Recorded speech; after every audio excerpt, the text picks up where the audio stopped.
Albert Einstein உயிரோட இருக்கும்போது கேட்டுக்கிட்டாரு, நான் இறந்ததுக்கு அப்புறமா என்னோட டெட் பாடியை வச்சு யாருமே ஆராய்ச்சி பண்ணாதீங்க, தயவு செய்து என்னோட உடம்ப முறையா தகனம் செஞ்சு அதுல கிடைக்கிற சாம்பல்களையும் ரொம்ப ரகசியமாவே கரைச்சிருங்க அப்படின்னு கேட்டுக்கிட்டாரு.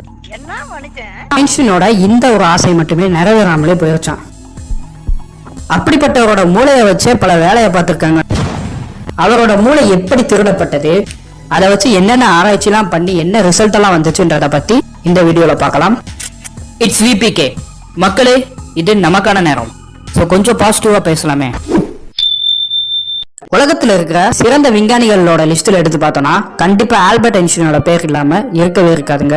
ஐன்ஸ்டீனுக்கு ஆல்ரெடி இன்டர்னல் ப்ளீடிங் சொல்லக்கூடிய ரத்த குழாய் கசிவு இருந்திருக்கு. சோ அவரை பரிசோதனை செஞ்ச டாக்டர்ஸ் எல்லாருமே சொன்னாங்களாம், சார் நீங்க சர்ஜரி பண்ணிக்கலாமே, அறுவை சிகிச்சை செஞ்சுக்கிட்டீங்கன்னா கண்டிப்பா உங்க உயிரையும் காப்பாற்ற முடியும், சில ஆண்டு காலம் உங்களால வாழ முடியும் சார் அப்படின்னு கேட்டுக்கிட்டாங்களாம் டாக்டர்ஸ் எல்லாருமே. ஆனா ஐன்ஸ்டீன் இதை மறுத்துட்டாரு. அவர் சொன்ன காரணம் என்னன்னா, மரணம்ன்றது எல்லாருக்குமே இயற்கையானது தானே, செயற்கையா ஒரு அறுவை சிகிச்சை செஞ்சுட்டு அது மூலமா போராடி நான் எத்தனை நாளைக்கு வாழ, என்னோட உயிர் இயற்கையாவே பிரியட்டும்னு ஆசைப்பட்டார்.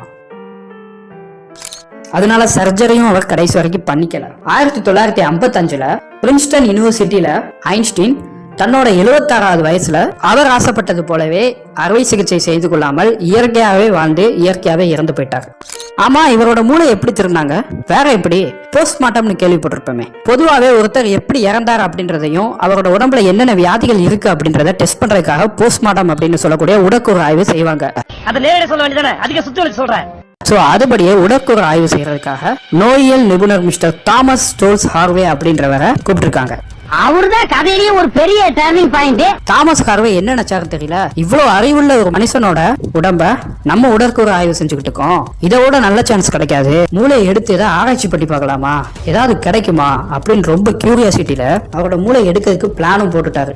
இப்ப என்னடா பிளான் இருக்கு? நீ உலகத்திலே பெரிய மூலக்காரர் ஆல்பர்ட் ஐன்ஸ்டீன். ஆனா அந்த மூலக்காரர்கிட்டயே மூளையை தூக்கணும்னு நினைச்ச இவரெல்லாம் எந்த லிஸ்ட்ல சேர்க்கணும்னே தெரியல. ஆல்பர்ட் ஐன்ஸ்டீன் உயிரோட இருக்கும் போதே சொல்லிட்டாரு, தன்னோட உடலை வச்சு எந்த ஆய்வு செய்யக்கூடாதுன்னு கேட்டுக்கிட்டாரு. ஆனா அவரோட விருப்பத்தையும் மீறி ஐன்ஸ்டீனோட சொந்தக்காரங்க அனுமதியும் இல்லாம யாருக்கும் தெரியாம அவரோட மூளைய அசால்ட்டா தூக்கிட்டாரு. ஏன்டா இந்த மாதிரி அநியாயம் பண்றீங்க? அவர் இறந்து போய் 7.5 மணி நேரத்துக்கு அப்புறமா தான் அவர் மூளை இப்படி எடுக்கப்பட்டிருக்கு. சோ எடுக்கப்பட்ட மூளையோட வெயிட் பார்க்கலாமேன்னு சொல்லிட்டு வச்சு பார்த்திருக்காரு. 1230 கிராம் இருந்துக்கு அவர் மூளையின் எடை. சரி, எப்படியோ நம்ம மூளை எடுக்கிற வேலையும் ஈஸியா முடிஞ்சிருச்சு, ஆனா இதை மறைச்சு எடுத்துட்டு போகணுமேன்னு சொல்லிட்டு கொஞ்சம் அங்க இங்க நோட்டை விட்டுருக்காரு. அவரோட மூளைய யாருக்கும் தெரியாம திருட்டுத்தனமா நைஸா மறைச்சு கொண்டு போய் பென்சில்வேனியா யூனிவர்சிட்டி லேப்ல வச்சு நிறைய பீசஸா கட் பண்ணி சில ஜாடிகள்ல போட்டு வச்சிட்டாரு. ஐயோ, எஸ்கேப் ஆயிட்டானே. அவருக்கு சொந்தமான பேஸ்மெண்ட்ல சிலதையும் சில மற்ற நோயியல் நிபுணர்களுக்கும் சில பீசஸையும் கொடுத்திருக்காரு. ஐன்ஸ்டீனோட மூளை மட்டும் இல்ல, ஐன்ஸ்டீனோட கண்களும் எடுக்கப்பட்டிருக்கு. அதான் ஐன்ஸ்டீனோட கண் மருத்துவர் ஹென்றி ஆப்ராம்ஸ் அவர்களுக்கு இவர் கொடுத்துட்டாராம். எங்க தலைக்கு எவ்வளவு தில்லு பச்சா? S, one question. அவர் மூளையை வச்சு இவருக்கு என்ன வேலை?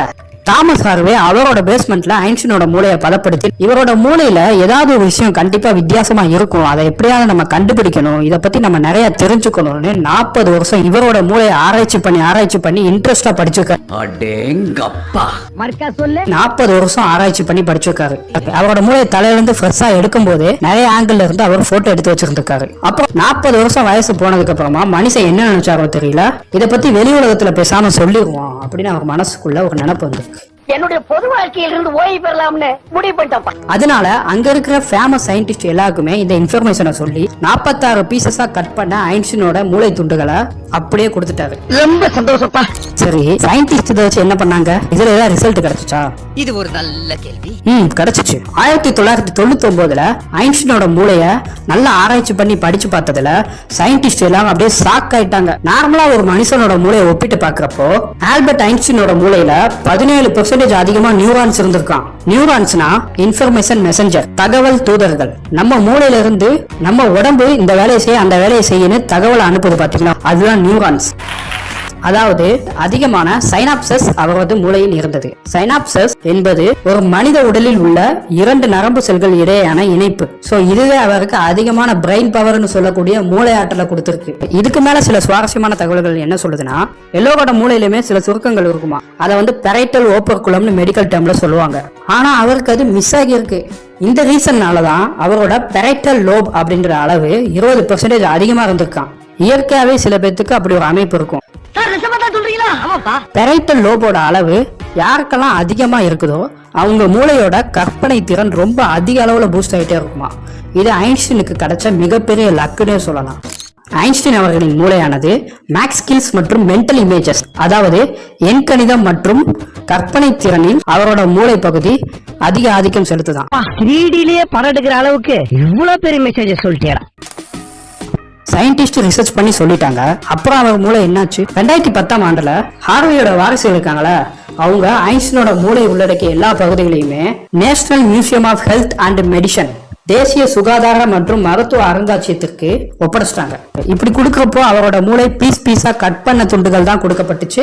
அதோட சேர்ந்து ஃபுல் பிரெயினை வச்சு போட்டோ எடுக்கப்பட்ட 14 போட்டோஸையுமே சேர்ந்து கொடுத்துட்டாங்க. இதுக்கு முன்னாடி பொதுமக்கள் பார்வையில வைக்கப்படல. அதுக்கப்புறம் ஆராய்ச்சி பண்ணி முடிச்ச ஐன்ஸ்டீனோட மூளையோட 46 சிறிய பகுதிகள் பிலடெல்பியாவில் உள்ள மட்டர் மியூசியத்துல வாங்கிக்கிட்டாங்க. 2013ஆம் ஆண்டுக்கு அப்புறமா அவரோட மூளை பகுதிகள் மியூசியத்துல நிரந்தர காட்சிக்கு வைக்கப்பட்டன. கண்காட்சியில ஐன்ஸ்டீனோட மூளையின் மெல்லிய துண்டுகள் அது எல்லாமே மைக்ரோஸ்கோப் ஸ்லைட்ஸ் சொல்லக்கூடிய நுண்ணோக்கி ஸ்லைடுகள்ல வச்சிருப்பாங்க. இப்போ அவரோட மூளை இந்த மட்டர் மியூசியத்துல ரொம்ப பாதுகாப்பாவே இருக்குது. Sad fact. இதுல சோகம் என்ன அப்படின்னா, அவர் கடைசி காலத்துல இறந்தக்கு அப்புறமா என் உடலை வச்சு ஆராய்ச்சி செய்ய வேண்டாம்னு ரொம்ப கேட்டுக்கிட்டாரு. ஆனாலும் அவரோட மூளை திருடப்பட்டிருக்கு. ஐன்ஸ்டீன் ஆசைப்பட்ட மாதிரியே அவரோட டெட் பாடி எரிக்கப்பட்டது. ஆனா அவரோட மூளை இல்லாம. ஆக்சுவலா நம்ம உடல் அப்படின்றது ஒரு ஓடு மாதிரி தான். நம்ம மூளை தான் எல்லாமே. நம்ம யாருன்றதே நம்மளோட மூளை தான். இந்த தாமஸ் ஹார்வே 40 வருஷமா அவரோட மூளையை வச்சு ஆராய்ச்சி செஞ்சிருக்காரு. இப்போ ஐன்ஸ்டீன் அவர்களோட மூளையை பார்த்து எவ்வளவு பேர் இன்ஸ்பயர் ஆகி நம்ம மூளையை பயன்படுத்தினா இதே போல நம்மளும் பெரிய ஆளாகலாம் அப்படின்னு ஒரு இன்ஸ்பிரேஷன் இருக்குது. வேதனையா இருந்தாலும் பெருமையா இருக்கு. எந்த ஒரு விஷயத்தையுமே பாசிட்டிவா பார்க்கலாம். ஐன்ஸ்டீன் மட்டும் இல்ல, இந்த உலகத்துல இருக்க தலை சிறந்த மேதைகள் எல்லாருக்குமே இப்படி ஏதாவது ஒண்ணு நடந்திருக்கும். சோ அதை பத்தி இனி வர காலங்கள்ல பார்க்கலாம். மக்களே, இது நம்மளோட நேரம்.